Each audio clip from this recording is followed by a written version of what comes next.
Well, hello, boys and girls.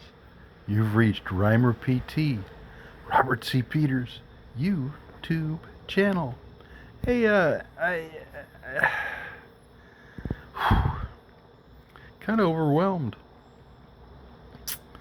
I'm flabbergasted, excited.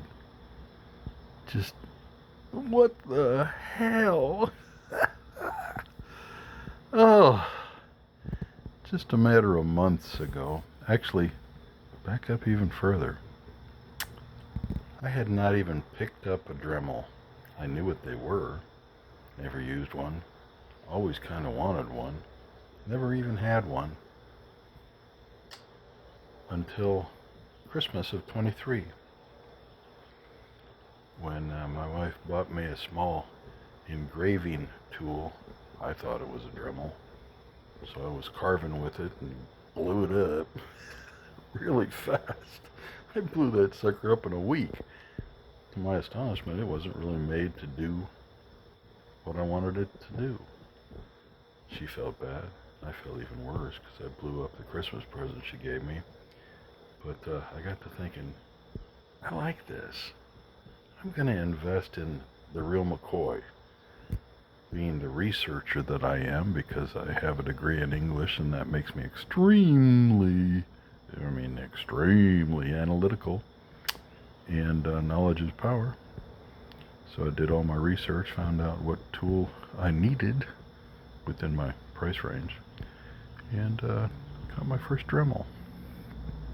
Over the period between then and now, let's see, I've been through 3 Dremel 3000s.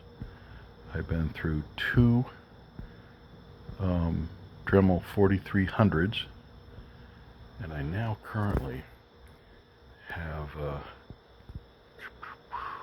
4000, a 4300,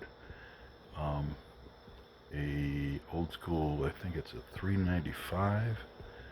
I have 2 old school, I think they're 245s. I've got 5 official Dremel, and I have a couple more that are knockoffs. I have a Black & Decker, and I have another one which I don't even remember the name of, but it's decent. Anyway,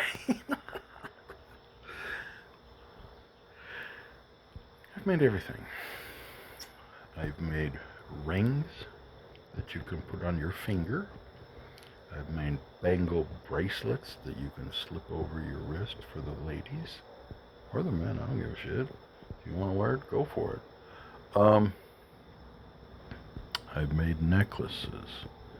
I've made what we call in the carving community wood spirits. I've made dragons. Good God, I've made dragons. I've sold a lot of dragons. I've made little fairy houses. Those are fun. And I'm carving and carving and carving and carving and carving and carving and carving and carving, trying to sell something. I basically carve because I live in pain. I have bone-on-bone arthritis in my left hip. I mean, severe bone-on-bone arthritis in my left hip. I saw the pictures. It was, whew. My doctor looks me in the eye and says, Robert, you have severe. Have you ever had a doctor look at you and say the word severe? Bone-on-bone arthritis in your left hip. And I'm like, oh shit. Anyway, we've got it under control. We're probably going to do a hip replacement in the next couple of years. I'm going to put it off as long as I can, I think. But anyway, I got sidetracked, sorry. Hey, so I'm making all these things. Finally do if you follow my channel, you know all this, but if you don't, I'm trying to fill you in.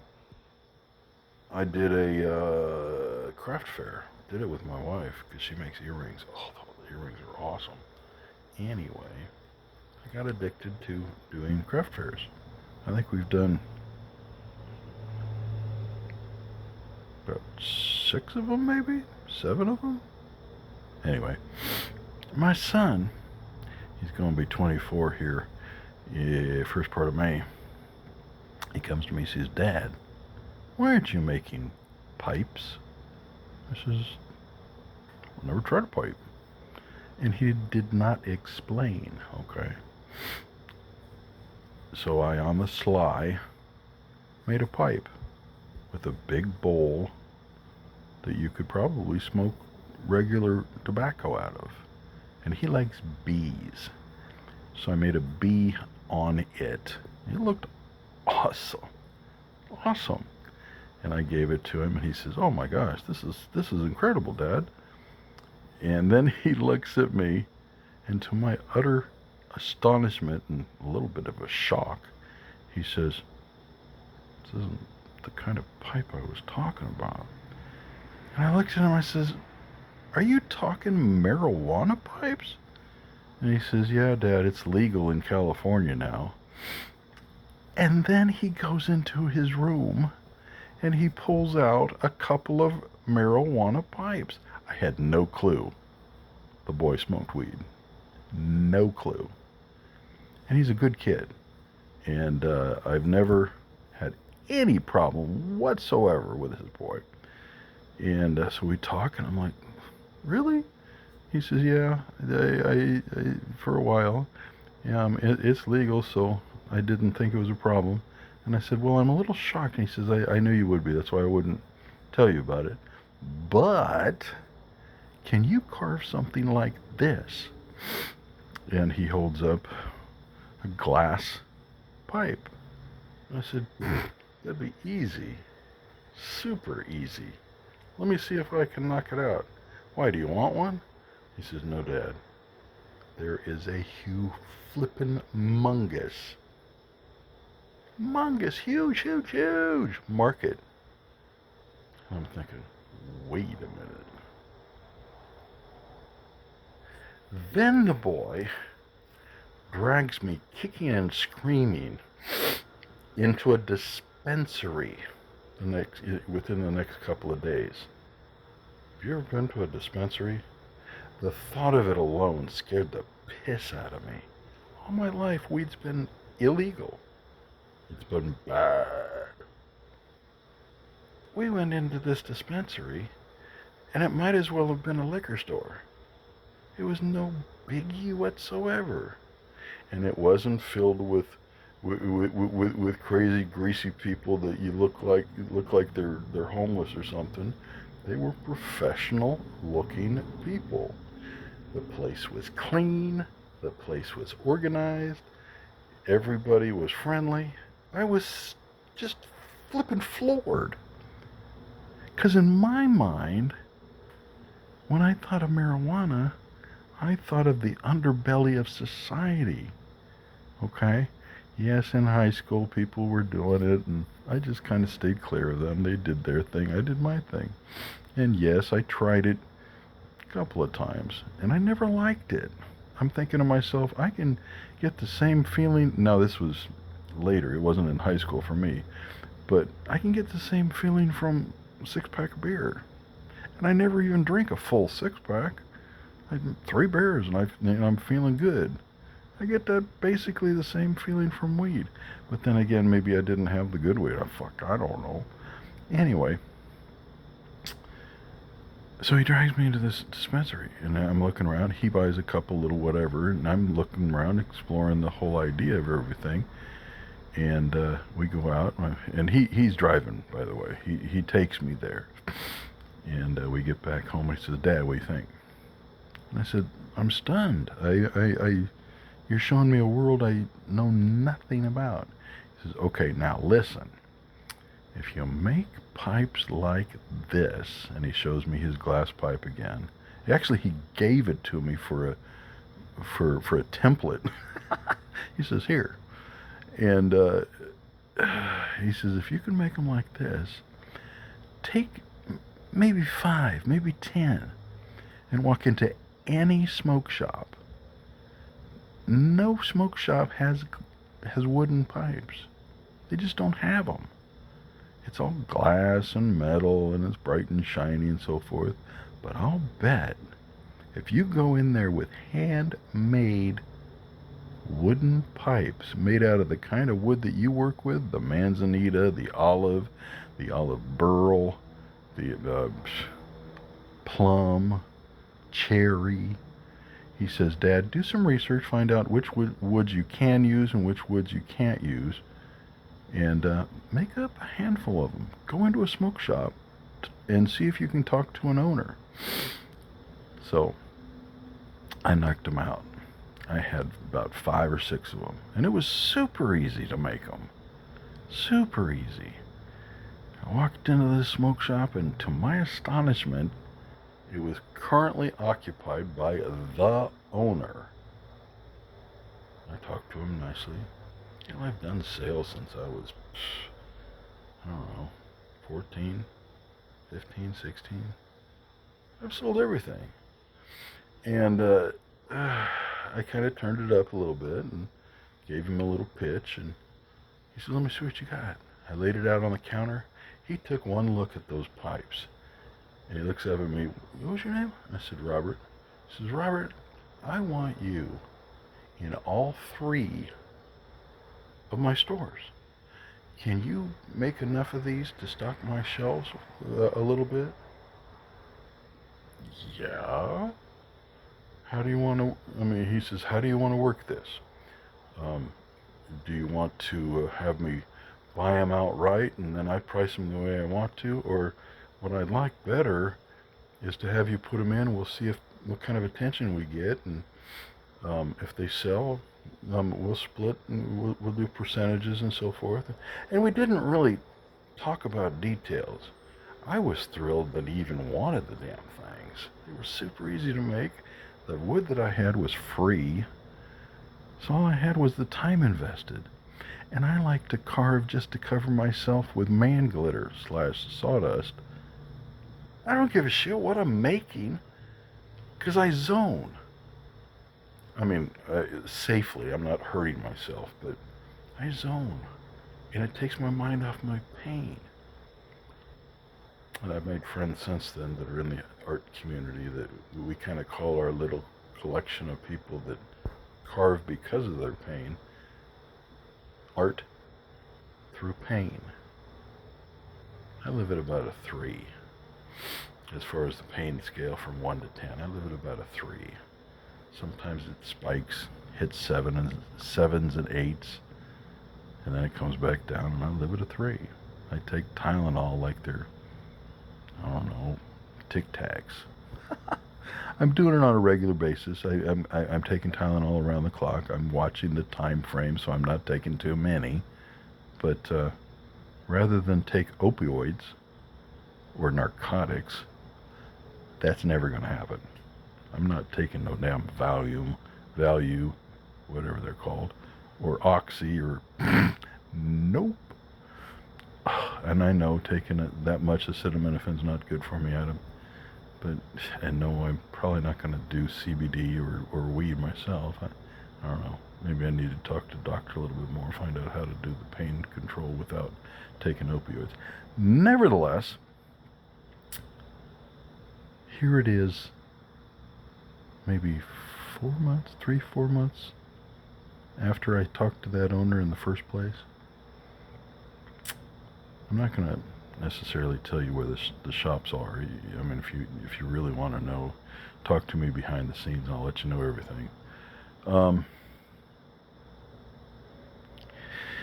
I just put 36 pipes in a location, a prime location, a tourist type location. As soon as the tourists start to arrive, those pipes are going to fly off the shelves. They're already selling a little bit, kind of a trickle. But come summer, damn. This afternoon, I'm going to go talk to another owner in another chain of shops. And I'm already working with another owner.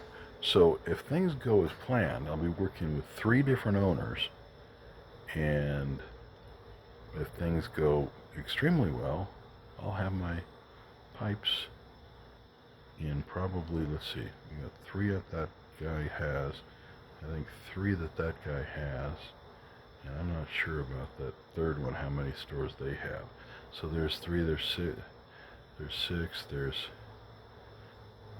could be 10, could be 15 different shops with my pipes in them. Dude, if you're old like me and you remember the Andy Griffith Show with Aunt Bee, Barney Fife, Sheriff Taylor, and Opie, I'm like Opie. All my life I've been like Opie. I've never had any trouble with the law. None. In fact, I think policemen are awesome. I've got friends that are cops. I got many friends that are cops. Hell, I've got a friend that was CHP, and he was a bomb dog handler. And he did that for the governor. Okay, so that's my community of people. I mean, my best friend when I was growing up was Mormon. What did we do for fun? We went to the Mormon dances. What did I do when I graduated from high school? You know how everybody goes out and tries to buy beer and get drunk? Me and a handful of my friends went to Farrell's. Ice cream. We had ice cream. We ate ice cream till we were sick. But that was our celebration for graduating from high school. It was awesome. Anyway, I wanted to do this little video and kind of tell people that God is good. God is real good. All the time. He has blessed me with a skill set that enables me to carve and make things that people actually want to purchase. Be it a fairy house, be it a dragon, be it a pipe. He also has given me the ability to draw. So I make walking sticks. And get this, I told you about having 5 real Dremels. 2 of those, I think it was last weekend even. Yeah, it was. Last weekend, my wife and I went out yard sailing. We like to do that if we have time on a Saturday or a Sunday. And we went to the bank, we took out $40. And in the back of my car, in the back seat, because I never haul people around, I keep my walking sticks that I have made. I have probably 15 of them in the back seat. And I had just made a couple of brand new ones. One had Jesus holding a lamb at the top of it, and right underneath that, it said John 3:16. And that was the only picture on the entire walking stick. Usually I go all the way up and down with 4, 5, 6 different cartoon pictures that I draw freehand. And the other one had pretty decent size picture that I drew of Grumpy from Snow White and the Seven Dwarfs, just as an example. And then I've got several others of Calvin and Hobbes with full scenes, like they're coming down the hill in the wagon and they're hitting the ramp and they're flying through the air. I did that on walking sticks. Anyway, we're out yard sailing, and I come across this place that has just tons of tools. And I said, sweetheart, I gotta look at this place. She says, I'll just wait in the car. This isn't my kind of yard sale. We've already done one like I like. I got some clothes, and yeah, you go ahead and look. I get out there, and this guy had just tons of yummy stuff. And one of the things that he had was a couple of these old school Dremels, a $3.95. Good ones. And for $5, I think it was. I got 2 new Dremels. Not new to me. They're used, they're old school, but they worked. $5. Now, talking about the walking sticks, we went to another place, and they had, I don't even remember what they had that I wanted, or something that my wife wanted. But, okay, so now we had spent $5. And, I think she had spent maybe another $5 on the clothing that she found. She found a whole stack of clothes, maybe 6 or 7 dresses, $5. We go to another place, and this lady, I got a really good vibe from her right off the bat. She's wearing a cross. She's a little old lady, not old per se, but I don't know, maybe early 70s, maybe even a little bit later 70s, but grandma type, young grandma type. And I got a feeling that she was probably a church person. So because I'm a show-off, I go to the car, and I get the walking stick that has the Jesus on it with the lamb, and I show that to her, and she was like, "That's incredible, incredible." And I had already been talking, because I talk to everybody, and if I'm caffeinated, forget about it. I talk to everybody. And I had told her that I carve, and I had showed her some pictures, and she says, "You know what? I've got some wood you might want." Really? Hello? Yeah, we've took down a birch tree. Birch?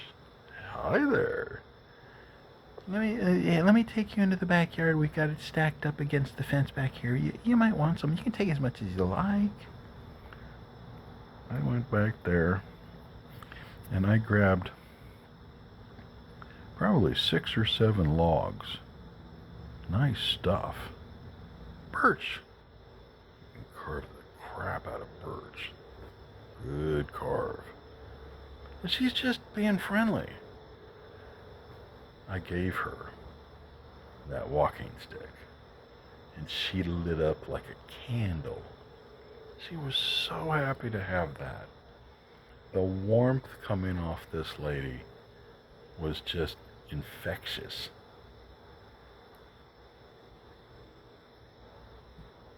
So we go to a couple other yard sales, and we're seeing all kinds of goodies. I ended up trading 3 of my walking sticks, and I usually get $50 for these things. And but I got a ton of them in the back seat. I thought, I've got some bartering power here. And it cost me maybe $7 to make one of these things, and I sell them for $50. A lot of them I sell for $50. God, I've sold hundreds. I've sold. I don't know how many, but lots and lots and lots and lots and lots and lots and lots. So we get home. We have only spent, well, we spent less than $20, actual coinage, $20, and 3 walking sticks. And we have so much stuff in our car that it took 2 or 3 trips to get it all out and into the house and wherever. And that's why I want to say God is good all the time. I hope you made it to the end of this video, because that's what's going on in my life. I am so blessed. I've got a beautiful wife of 25 years. I've got a job. I've got a hobby that makes me more money. God bless you. Have a good day.